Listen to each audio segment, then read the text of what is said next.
Hi అండి. GK safe ఛానల్‌కి స్వాగతం. గర్భాశయ క్యాన్సర్ రాకుండా నిరోధించడానికి 14 ఏళ్ళు నిండి 15 ఏళ్ళు నిండని ఆడపిల్లలందరికీ పట్టణ, గ్రామీణ, ప్రాథమిక సామాజిక ఆరోగ్య కేంద్రాలలో హెచ్‌పివి టీకా, హెచ్‌పివి అనగా హ్యూమన్ పాపిల్లోమా వైరస్ టీకా ఆయా ప్రాంతాలలోనే ఏఎన్ఎంలు ఆడపిల్లల యొక్క తల్లిదండ్రుల ఆమోదం తీసుకొని ఆడపిల్లలకి టీకా వేస్తారు. మార్చి 1వ తారీఖు నుండి ఈ కార్యక్రమము ప్రారంభమైనది. 90 రోజుల పాటు అందుబాటులో ఉంటుంది.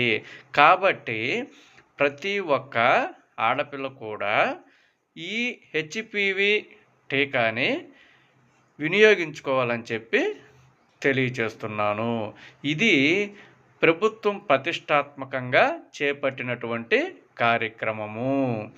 ఈ వీడియో గనక మీకు నచ్చినట్లయితే వీడియోని లైక్ చేయండి, షేర్ చేయండి, సబ్స్క్రైబ్ చేయండి, బెల్ ఐకాన్ని గట్టిగా నొక్కి కొట్టండి. Thank you for watching.